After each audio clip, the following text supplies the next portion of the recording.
Assalamualaikum warahmatullahi wabarakatuh. Kembali lagi kawan di Legenda Catur Dunia. Masih dari turnamen catur 960 Freestyle Chess Grand Slam seri pertama Wessenhaus Jerman yang sudah masuk partai final game pertama. Hasilnya sebagai berikut. Vincent Kemmer mengalahkan Fabi di final pada game pertama tadi malam. Perebutan tempat ketiga, Magnus mengalahkan Sindarov. Perebutan tempat 5-6, Nakamura mengalahkan Abdustatrov. Perebutan tempat 7-8, Alireza bermain remis melawan Guki. Ya, julukan Gukes adalah Guki kawan, Guki.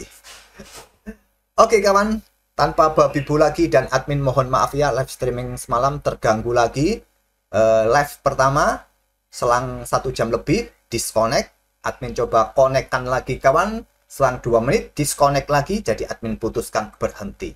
Sekali lagi mohon maaf, itulah kenapa admin itu agak males kalau live kawan, karena koneksinya memang nggak mumpuni. Maklum, IndiHome patungan 4 rumah.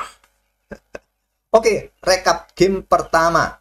Posisi 866. Vincent Kemmer pegang putih. Ada satu pion yang tak terkawal kawan di lajur H. Bisa langsung diserang oleh menteri-menteri saat diagonal ini terbuka. Diawali dengan pion C4 langsung menyerang. Kuda F6 berkembang sekaligus pertahankan. Kuda F3, pion B6 buka sniper.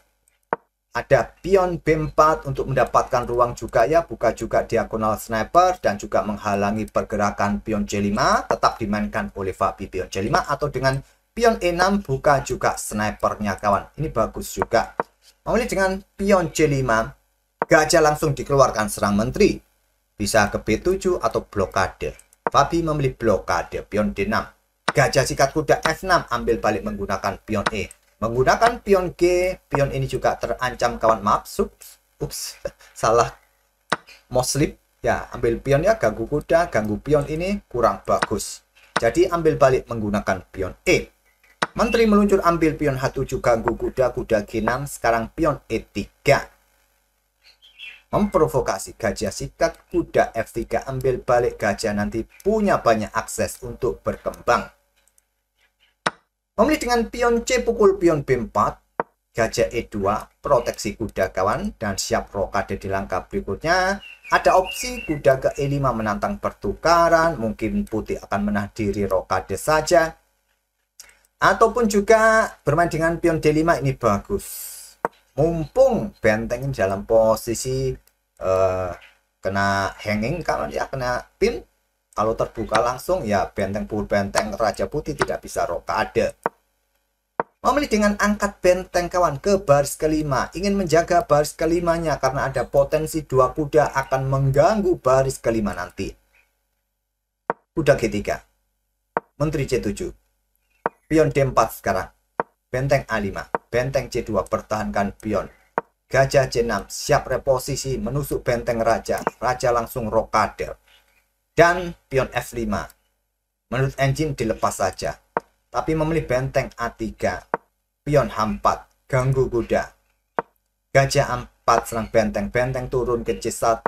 Pion A5.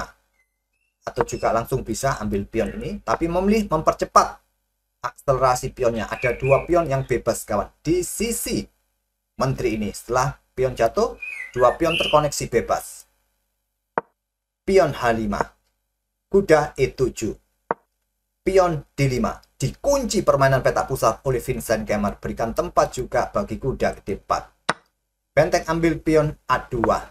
Kuda D4. Jaga gajah. Berikan juga akses bagi gajah kalau ingin keluar dan mungkin salah satu kuda bergerak. Di sini menteri E7 kawan. Perkuat petak F5-nya. Perkuat petak B5-nya. Dan juga koneksikan gajah menteri karena ada potensi tantangan yang sulit akan dihindari oleh hitam. Jadi saat koneksi menteri gajah ini sudah terkoneksi, ada tantangan seperti ini, bisa juga langsung jual beli atau menghindar seperti Fabi ini benteng D2. Nah, gajah kan aman, sudah ada proteksi. Pion H6 dilepas, diterima pion G pukul pion H6. Berikutnya gajah H5 serang pion untuk mendapatkan benteng juga. Tadi langsung ambil pion ini juga bagus. Benteng sikat kuda D4. Tidak mau pergerakan kuda ini menuju petak F5 kawan salah satunya. Jadi sikat langsung korban kualitas, ambil balik, kemudian gajah B3. Serang pion-pion kawan dan juga berikan jalan bagi pionnya. Menteri mundur, pertahankan pion-pion. Pion A4, pertahankan posisi gajah juga. Ada benteng FB1, sudah saatnya ya caplok ini. Atau tadi kawan di sini gajah juga tak perlu bergerak ke petak B3. Kuda ini segera saja ke C8, ini merupakan opsi terkuat. Berikan jalan bagi benteng, mengawasi lajur E. Kalau gajah ambil pion yang di sini ya harus berhati-hati ya. Itu langkah terbaiknya, tapi memilih dengan gajah B3 tadi, menteri D3, pion A4, ada benteng B, benteng FB1. Ya, tadi opsi yang caplok ini langsung mendapatkan benteng, harusnya seperti itu.